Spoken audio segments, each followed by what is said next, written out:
Suivez le culte de l'église Étoile Brillante avec le prophète Begré Daniel tous les dimanches, Shalom chez vous. Et très souvent, nous-mêmes, nous avons du mal à nous concentrer plus de 2 heures lorsque nous faisons une activité, à cause encore des distractions. Alléluia. Et si quelqu'un n'arrive pas à maximiser son temps de travail, il ne peut pas avoir les résultats qu'il faut. Regardez-moi bien, s'il vous plaît.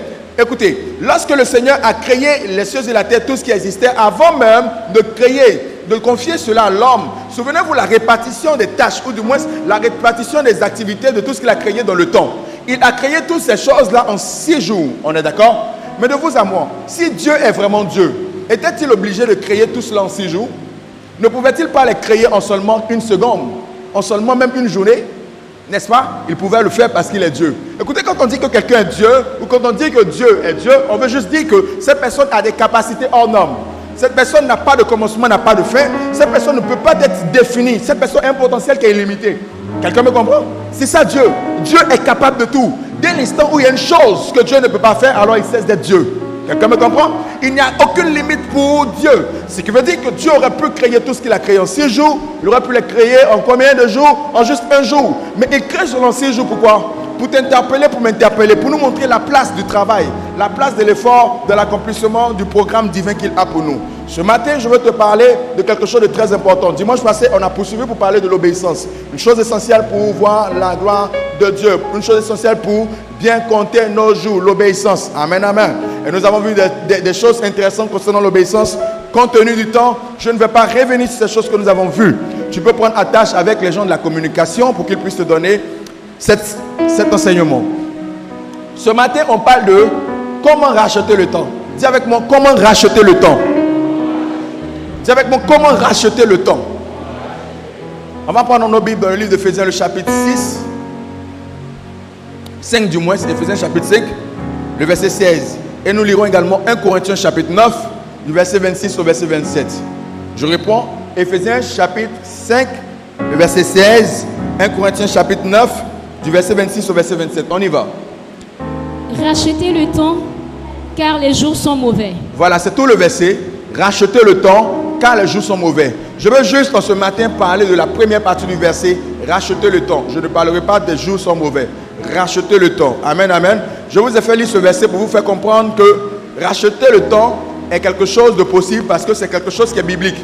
Alléluia. Racheter le temps, c'est possible. Vas-y. 1 Corinthiens 9. 1 Corinthiens 9, verset 26. Moi donc, je cours non pas comme à l'aventure. Je frappe non pas comme on bat l'air, mais je traite durement mon corps et je ne tiens assujetti, de peur d'être moi-même rejeté après avoir prêché aux autres. Amen. Moi donc, je cours, non pas comme à l'aventure, je frappe, non pas comme battant de l'air, mais je traite durement mon corps et je le tiens assujetti. Amen, amen. Voici des expressions qui vont nous intéresser ce matin. Alors, nous savons tous que le temps passé ne revient jamais. On est d'accord? Mais ce que beaucoup ne savent pas, c'est que même si le temps passé ne revient jamais, on peut racheter le temps. En d'autres termes, on peut racheter, c'est quoi? C'est acheter une chose qui a été vendue ou une chose qu'on a vendue. Donc, racheter le temps, c'est investir dans le temps qui nous reste à vivre afin de pouvoir accomplir au maximum ce que nous aurions dû accomplir. Je réponds. Racheter le temps, c'est quoi? C'est investir dans le temps qui nous reste à vivre afin de pouvoir accomplir au maximum ce que nous aurions dû accomplir. Quelqu'un me comprend? Afin de pouvoir réaliser ces choses que nous aurions dû réaliser. Quelqu'un me suit? Je vous le dis très souvent, votre passé, vous ne pouvez plus y retourner. Votre passé, c'est fini, c'est passé. Le présent est la chose la plus importante parce que le présent détermine le futur de tout homme. C'est pourquoi ce que je vais t'enseigner ce matin, tu as besoin de l'écouter et de le prendre avec ton cœur afin de pouvoir être capable de racheter les temps passés. Amen, amen. Si les Écritures nous parlent de racheter le temps, c'est parce qu'il est possible de racheter le temps. Je veux dire quelque chose à quelqu'un qui m'écoute et qui certainement se dit: oh, j'ai perdu trop de temps. Si je savais ce que je sais aujourd'hui, je n'allais pas gaspiller ma vie comme je l'ai gaspillé. Je n'allais pas perdre le temps comme j'ai perdu le temps. Laisse-moi te dire ceci. Les Écritures nous disent qu'un chien vivant vaut mieux qu'un lion mort. Et quelqu'un a dit, tant qu'il y a de la vie, il y a de l'espoir. Que suis-je en train de te dire? Je suis simplement en train de te dire que parce que tu es vivant, la vision que Dieu t'a donnée peut se réaliser. Parce que tu es encore vivant, le programme de Dieu pour ta vie peut encore prendre forme. Parce que tu es vivant, les projets de Dieu pour toi peuvent prendre forme. Parce que tu n'es pas encore mort, ton histoire n'est pas terminée. L'histoire d'une personne est terminée lorsque l'arbitre du match de sa vie donne le coup de sifflet final. Et tant que l'arbitre n'a pas encore donné le coup de sifflet final, tout peut être joué dans ta destinée. Amen, amen. Amen, amen. C'est pourquoi, écoute-moi bien. Si tu veux racheter le temps, il y a une chose que tu dois faire. Si tu veux racheter ton temps, il y a une chose que tu dois comprendre et appliquer. La chose que tu dois faire, c'est courir. Dis avec moi, courir. Dis à ton voisin, on doit courir. Paul dit qu'il court, non pas comme à l'aventure. Il court. Écoutez-moi bien. La vie est une course. La vie est une course. Toute personne qui marche sur les sentiers de sa vie peut être sûre d'arriver en retard. Parce que la vie est une course. Vous devez comprendre que la course dont il est question n'est pas une course, une compétition avec quelqu'un d'autre. Ce n'est pas une compétition avec tes voisins. Ce n'est pas une compétition avec les amis de classe avec qui tu es allé à l'école. C'est une compétition avec toi-même, avec le temps qui t'est défini, qui t'est imparti pour accomplir ta mission sur la terre. Parce que dès l'instant où tu nais, automatiquement le compte à rebours est mis en marche. La course commence. Si tu comprends cela, tu vas commencer à courir dans ta vie. Tu vas commencer à faire les choses avec beaucoup de promptitude, avec beaucoup de zèle, avec beaucoup de fougue. Parce que la vie est une course. Nous n'avons pas le temps pour faire tout ce que nous voulons faire. Je le dis et je le répète chaque fois. Nous n'avons que la durée de notre temps, qui n'est pas longue, qui n'est pas grande. C'est pourquoi nous devons courir. C'est pourquoi nous devons accélérer. C'est pourquoi nous devons presser les pas. C'est pourquoi nous devons montrer du zèle dans tout ce que nous faisons. Quoi que tu fasses, fais-le en mettant du zèle. Quoi que tu fasses, fais-le en maximisant ton temps. Quoi que tu fasses, fais-le en courant. Ne marche pas. Ne montre plus de la nonchalance. Ne montre plus de la négligence dans ce que tu fais. Pourquoi? Parce que plus tu cours pour faire ce que tu as fait, plus tes résultats non seulement sont grands et ton temps est optimisé. C'est pourquoi, bien-aimé, je veux t'inviter à avoir une mentalité de quelqu'un qui court et non de quelqu'un qui marche.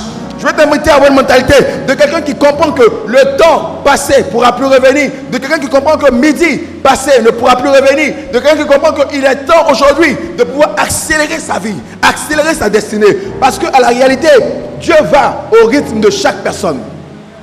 Je reprends. Dieu avance au rythme de chaque personne.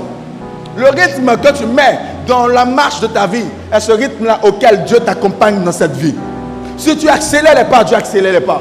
Si tu décélères, Dieu décélère. Si tu avances, Dieu avance. Si tu t'assois, l'Éternel s'assoit. Il t'encourage à te lever, à avancer. Cependant, il ne va pas aller tant que tu ne bouges pas. Amen, amen. Nous portons en nous la présence de Dieu. Et le rythme que nous donnons, c'est ce rythme-là que cette présence-là également suit. Tu dois courir. Dis encore avec moi, je dois courir. Alors dis bien, je dois courir. Alléluia. Paul dit qu'il court. Mais comment courir? Comment est-ce qu'on peut courir? Comment est-ce qu'on doit courir? Comment est-ce qu'on peut accélérer les pas? Comment est-ce qu'on peut faire pour pouvoir rattraper le temps passé? Paul ne fait pas que nous dire qu'il court. Paul nous montre également comment est-ce qu'il court. Paul nous montre comment est-ce qu'il fait pour pouvoir accélérer les pas. Comment est-ce qu'il fait pour rattraper le temps passé. Le verset 27 dit quoi? Mais je traite durement mon corps et je l'assujettis. Mais je traite durement mon corps et je l'assujettis. Le secret pour pouvoir accélérer ta vie, le secret pour pouvoir rattraper les temps passés, c'est de traiter durement ton corps et de l'assujettir. Est-ce que ce matin je parle à quelqu'un? Alléluia. Woo! Tu dois traiter durement ton corps et tu dois l'assujettir si tu veux rattraper le temps passé, si tu veux racheter le temps. Quand Paul parle du corps, il est important pour vous que je fasse ces clarifications avant même de poursuivre. Quand Paul parle du corps, Paul ne fait pas allusion à la chair. Le corps et la chair sont deux choses différentes. La chair, c'est la nature dont l'homme a été revêtu lorsqu'il a désobéi à Dieu. La chair, c'est la nature qui est entrée dans l'existence humaine à partir de la désobéissance d'Adam et Ève. Amen, amen.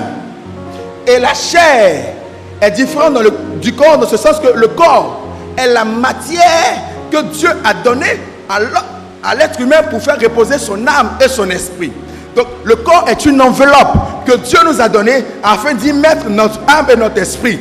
C'est pourquoi ce qui te définit, ce n'est pas ton corps. Ce qui te définit, c'est ton âme et ton esprit qui habitent ton corps. Amen, amen.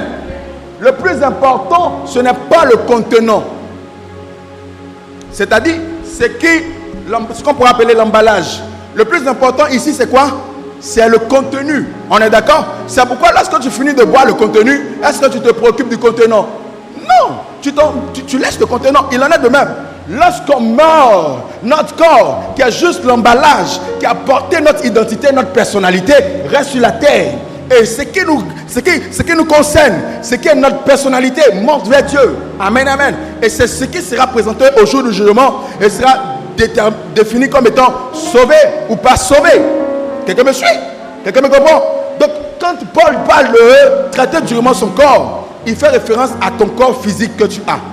Pourquoi est-ce qu'il est important de traiter son corps? Parce que bien vrai que la chair ne soit pas le corps, mais la chair excite le corps afin de manifester ses désirs, afin d'appliquer, d'exercer ses désirs.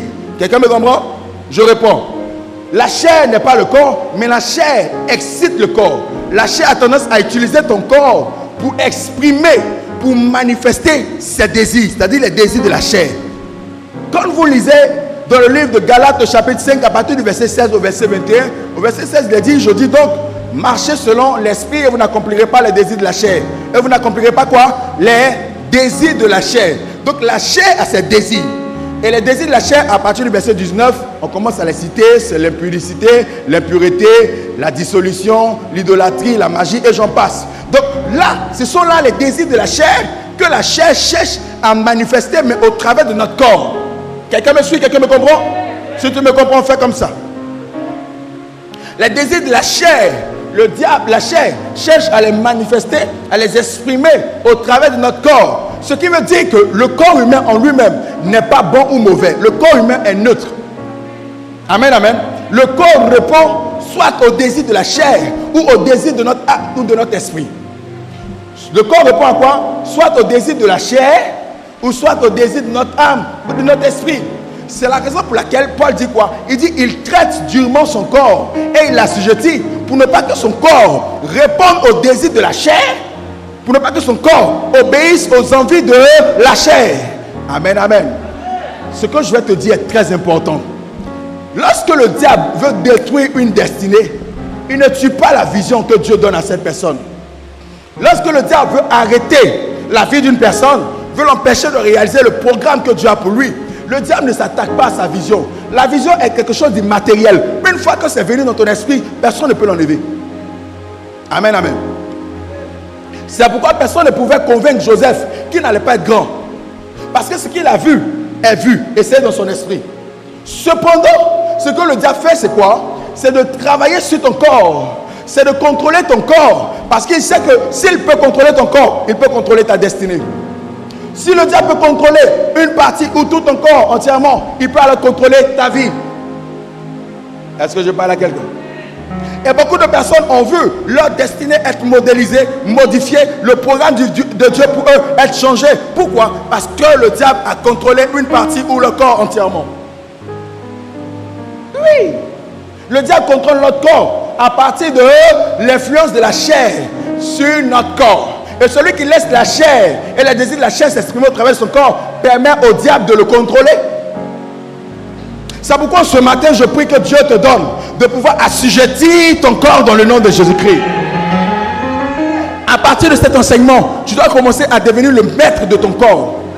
Je dis, tu dois commencer à devenir le maître de ton corps. Tu dois commencer à devenir le maître de ton corps. Celui qui maîtrise son corps maîtrise sa destinée. Celui qui maîtrise son corps contrôle sa vie. Celui qui maîtrise son corps a 99% de chances d'accomplir le programme de Dieu pour sa vie. Est-ce que je parle à quelqu'un? Si ça te fait du bien, donne du bon amen au Seigneur.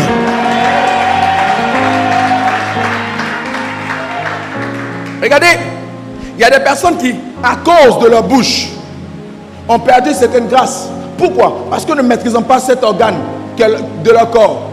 À cause de certaines paroles, leur manière de parler, leur manière d'échanger avec les gens, leur manière de répondre beaucoup d'hommes et beaucoup de femmes ont perdu les grâces. Il y a des femmes qui ne sont plus dans les foyers. Il y a des femmes qui n'ont jamais pu entrer dans les foyers. Il y a des femmes qui ont perdu les fiançailles juste par la manière de parler, par la manière de répondre. Lorsque le diable veut leur donner de pouvoir quitter le mariage ou quitter les fiançailles, il excite souvent leur bouche. Lorsqu'il y a des situations, vous la voyez parler d'une certaine manière. Pourquoi? Parce que le diable sait que s'il peut exciter leur bouche et les emmener, ou emmener la bouche à parler mal, finalement elles vont perdre ce que Dieu leur a donné. Alléluia. En Afrique, on dit, avant de parler, il faut tourner la langue combien de fois? 7 fois. En réalité, tout ce qu'on veut te faire comprendre, c'est de pouvoir parler avec sagesse. Parce que celui qui parle sans sagesse, celui qui parle sans réfléchir, finit toujours par tomber dans l'erreur.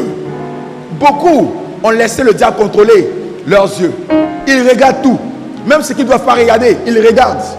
Et à un moment donné, des malédictions commencent à entrer. Parce que si tu regardes des choses que tu ne dois pas regarder, tu finiras par capter des malédictions dans ta vie.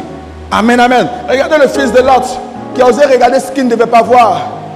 Et même ouvrir sa bouche pour en parler. Ça a libéré une malédiction sur sa descendance. Vous devez apprendre à contrôler vos yeux, apprendre à contrôler votre bouche. Bien plus, vous devez apprendre à contrôler même vos oreilles. Ce n'est pas toutes les choses que tu dois entendre.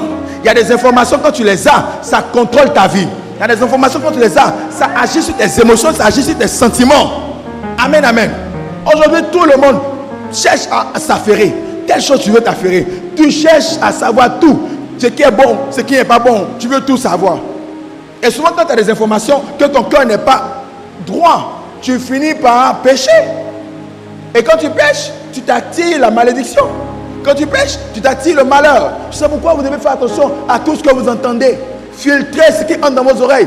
Prenez le soin de protéger vos oreilles. Parce que celui qui protège son oreille, protège sa destinée. Est-ce que je parle à quelqu'un? Est-ce que je parle à quelqu'un? Et regardez aujourd'hui, il y a certains couples où la femme ne respecte plus le mari.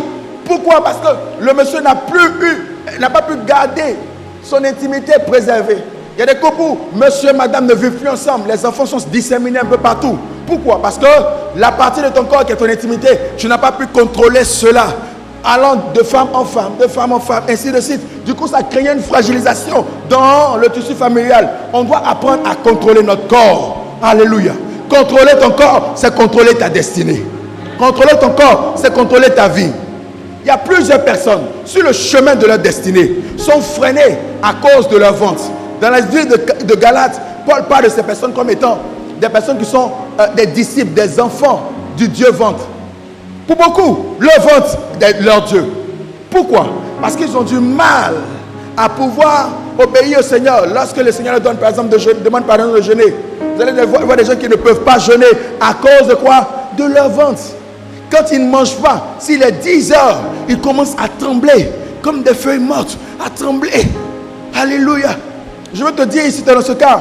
Essaie un jour, dis à ton corps, on ne va pas manger jusqu'à midi. Tu verras que ton corps va obéir. Tu sais pourquoi? Parce que le corps se comporte comme un élastique. Quand tu le tires, tu lui donnes une forme, il prend la forme que tu lui donnes. Écoutez, jusqu'à ce que je sois capable, j'ai fait mon jeûne de 21 jours sans manger. Je ne pensais pas que mon corps pouvait être privé de nourriture pendant 21 jours sans manger. Et figurez-vous même que la dernière semaine, pour boire de l'eau, c'était compliqué. Donc, j'ai fait 21 jours, 2 semaines en buvant de l'eau et 1 semaine en ne buvant pratiquement pas d'eau. Et pourtant, je ne suis pas mort. Je suis là devant vous. Et bien, en bon état. C'est juste pour vous dire que si vous êtes capable de soumettre votre corps, vous allez pousser dans certains niveaux. Vous allez atteindre certaines grâces et entrer dans certaines dimensions. Alléluia. Apprenez à contrôler le corps. Surtout le ventre. Contrôlez-le. C'est un moyen par lequel le diable contrôle la vie des hommes. Aujourd'hui, la nourriture a pris une place très importante dans nos vies. On mange à toute heure. On mange matin, midi et soir. On mange même souvent entre les repas. On grignote un peu. Alléluia. Sans le savoir, lorsque tu commences à donner de la gloutonnerie, tu élèves le niveau de la chair dans ta vie. Et quand l'esprit te parle, tu ne peux pas entendre parce que la chair est ce qui contrôle maintenant tes sens. Amen. Savez-vous qu'antérieurement, les gens ne prenaient pas 3 repas par jour. Les premiers hommes, se contentaient que de 2 repas par jour. Les 3 repas sont nés lorsque on est tombé dans l'invention de l'agriculture. À cause du travail difficile de la terre, les hommes ont compris qu'il fallait qu'ils puissent manger des repas de façon régulière afin de pouvoir faire les travaux champêtres. Amen, amen. Et ça a été formalisé avec l'industrialisation. L'organisation industrielle du travail a décidé au 19e siècle de pouvoir harmoniser les temps de prise de repas. C'est de là qu'est parti les prises de repas, les petits déjeuners à partir de 8h, 6h, 8h, le déjeuner entre midi et 14h et le dîner entre 18h et 20h. Amen, amen. Sinon au début, il n'en était pas ainsi. Je veux te faire comprendre que tu n'es pas obligé de soumettre ton corps à ce rythme. Mange quand tu as faim. Ne mange pas juste parce que c'est matin. Ne mange pas juste parce qu'il est midi. Ou ne mange pas juste parce qu'il est soir. Une étude américaine qui a été publiée en 2015 a révélé que manger 3 fois par jour n'apporte aucun bénéfice au corps humain, encore moins à la santé de l'homme. Vous pouvez checker sur le net, vous allez voir l'étude en question. Manger 3 fois par jour, ça n'améliore pas ta santé. Ça n'améliore pas ton poids. Amen, amen. Petite parenthèse, ça me concernant cette question de nourriture. Ce que tu dois comprendre ce matin, et ce que tu dois garder à l'esprit, c'est que tu dois apprendre à faire pression sur ton corps. Écoutez-moi bien s'il vous plaît. Personne ne naît avec les mathématiques, avec les sciences physiques, avec la littérature, avec tout ce que vous pouvez savoir de la connaissance scientifique ou de la connaissance l'ivresse. Quand il vient dans ce monde, c'est à travers des efforts qu'on fait qu'on finit par pouvoir développer ces choses dans notre vie. Personne n'est inintelligent. Mais il y a juste des personnes qui refusent de faire des efforts. Amen, amen. Parce que développer son intelligence nécessite des efforts. Quelqu'un me suit, dit amen. J'apprécie un jour un footballeur qui a dit quelque chose. Il s'agit du footballeur Samuel Tofis. Il a dit que quand tu sois Ronaldinho ou que tu sois Messi, le jour où tu cesses de t'entraîner, tu cesseras de devenir fort. Amen, amen. Ça veut dire que même quand tu as des talents et que ces talents sont innés, tu as besoin de faire des efforts. Et très souvent, ce sont des efforts physiques pour pouvoir développer ses talents, développer ses capacités. Quelqu'un me suit? Amen, amen. Oh, le pianiste qui est là, s'il ne joue pas pendant quoi? 1 an, 2 ans, il ne va plus avoir le même style de jeu qu'il a aujourd'hui. Il va perdre quelque chose. Alléluia. Parce que dans le monde, tout est en mouvement. Soit tu avances, soit tu vas en arrière. Le statu quo, en réalité, est soit un statu haut ou un statu bas. Il n'y a pas de statu quo. Quelqu'un me suit? Tu devais comprendre que vous devez faire des pressions sur vous. Souvent, j'entends des jeunes dire, quand je commence à étudier un peu, ma tête chauffe. C'est pourquoi je ne peux pas étudier. Si tu veux, prends paracétamol, mais continue d'étudier. Amen, amen. Fais une pression. Exerce la pression. Alléluia. On regarde les ampoules électriques, on est content aujourd'hui. Cet homme qui a trouvé la formule pour pouvoir faire sortir ces ampoules électriques, il a fait plus de 1000 essais. Il a travaillé pendant des heures. Il s'est privé de nourriture pendant des jours, juste pour découvrir cela. La réussite ne vient pas du bout du doigt. La réussite vient à travers des efforts constants, des efforts méticuleux, des efforts importants. Sans effort, il n'y a pas de réussite. Écoutez, je vais vous dire quelque chose pour terminer mon message de ce matin. Beaucoup de chrétiens se fourvoient sur la notion de la grâce. Certains pensent que la grâce, c'est l'absence d'effort. C'est faux. Vous n'avez juste qu'à regarder celui-là qui a apporté la grâce, Jésus-Christ de Nazareth, pour comprendre que la grâce n'exclut pas l'effort. La grâce, au contraire, nous donne la force de pouvoir faire plus d'efforts. Regardez Jésus. Jésus-Christ vient et Jésus-Christ travaille avec beaucoup d'ardeur. Il passe, la Bible dit, il parcourait les villes et les villages. Il marchait avec ses disciples. Lorsqu'il n'y avait pas lieu de marcher, il prenait des bateaux pour traverser les eaux. Et il partait sur les autres voies. Il travaillait avec beaucoup d'ardeur.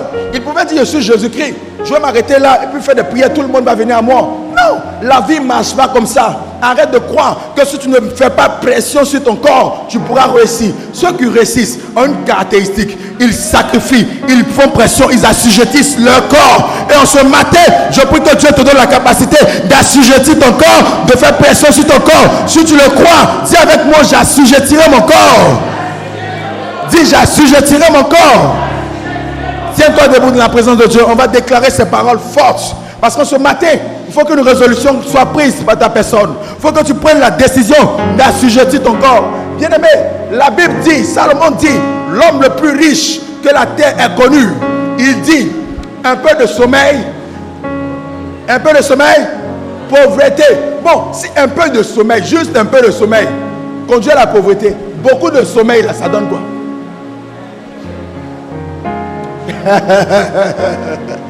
Alléluia. Donc, vous-même comprenez pourquoi beaucoup de pays, 10 pays pauvres, sont pauvres. À cause de la pauvreté. Un jour, un homme de Dieu, un pasteur ivoirien,